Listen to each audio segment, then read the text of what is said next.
प्राचीन काल में त्रेता युग में भगवान श्री राम ने अयोध्या के राजकुमार के रूप में जन्म लिया था। उनके जीवन का सबसे बड़ा उद्देश्य अधर्म का नाश करना था और राक्षसों के राजा रावण का संहार करना था, जिसने माता सीता का अपहरण करके उन्हें लंका में बंदी बना लिया था। श्री राम अपने अनुज लक्ष्मण और वानर सेना के साथ माता सीता को वापस लाने के लिए लंका जाने का संकल्प लेते हैं, लेकिन उनके मार्ग में विशाल समुद्र बाधा बनकर खड़ा था। इस कहानी में हम विस्तार से जानेंगे कि किस प्रकार श्री राम और उनकी वानर सेना ने समुद्र पर एक अद्भुत पुल का निर्माण किया, जिसे आज हम राम सेतु के नाम से जानते हैं। तो वीडियो के एंड तक बने रहें। जब हनुमान जी लंका जाकर माता सीता से मिले और अशोक वाटिका में उन्हें श्री राम की अंगूठी दी, तो माता सीता को आश्वासन मिला कि श्री राम जल्द ही उन्हें लेने आएंगे। हनुमान जी ने लंका में अपने बल से रावण की सेना को हिलाकर रख दिया और श्री राम को पूरी जानकारी दी कि सीता माता कहाँ है। अब श्री राम और उनकी वानर सेना लंका जाने के लिए समुद्र तट पर पहुंचे।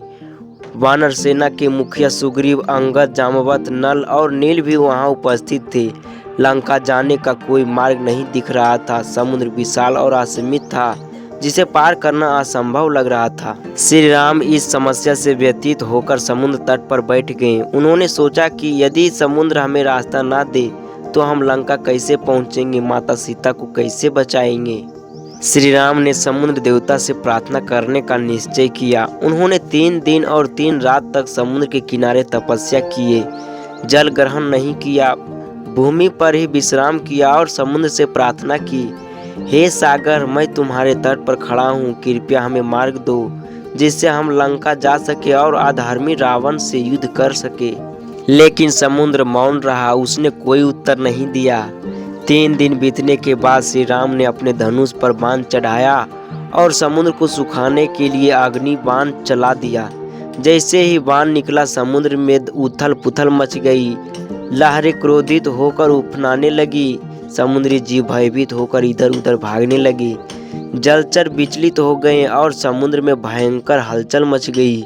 अब समुद्र देवता भयभीत हो गए। वे तुरंत प्रकट हुए और हाथ जोड़कर श्री राम से क्षमा मांगने लगे। हे प्रभु, आप साक्षात नारायण हैं। मैं आपकी महिमा जानता हूँ, लेकिन मैं जल का स्वामी होते हुए भी अपनी मर्यादा नहीं तोड़ सकता।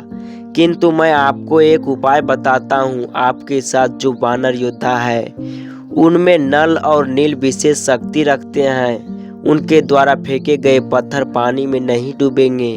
आप इनसे पुल बनवाइए, जिससे आपकी सेना सरलता से लंका पहुंच सके। श्री राम ने समुद्र देवता की बात स्वीकार की और नल नील को बुलाया। नल और नील वानर राज विश्वकर्मा के पुत्र थे। बचपन में वे बहुत शरारती थे और ऋषियों के यज्ञ में बाधा डालते थे। तब ऋषियों ने उन्हें यह श्राप दिया था कि उनके द्वारा फेंका गया कोई भी पत्थर या लकड़ी पानी में नहीं डूबेगा।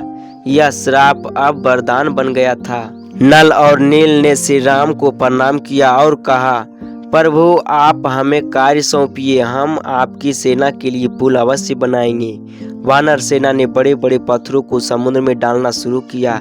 जैसे ही वे श्री राम के नाम का स्मरण करके पत्थर डालते, वे पानी में तैरने लगते। यह देखकर पूरी सेना में उत्साह भर गई। वानरों में जोर जोर से जय घोष किया। श्री राम स्वयं भी पुल निर्माण का निरीक्षण करने लगे। हनुमान, अंगद, सुग्रीव और जामवंत भी पत्थरों को इकट्ठा करने में लगे थे। हजारों वानरों ने मिलकर दिन रात परिश्रम किया। विशाल पर्वतों की टुकड़ी, लकड़ियां और अन्य सामग्री समुद्रों में डाली जाने लगी। 5 दिनों में एक अद्भुत पुल तैयार हो गया।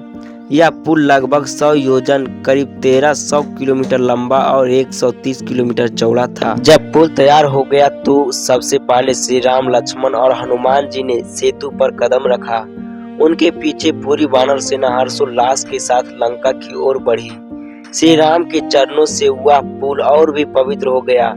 सेतु पर चढ़ने के दौरान वानर सैनिक नृत्य करने लगे।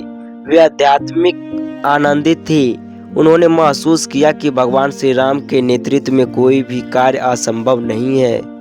जब रावण को इस बात की सूचना मिली कि श्री राम समुद्र पार कर रहे हैं, तो वह स्तब्ध रह गया।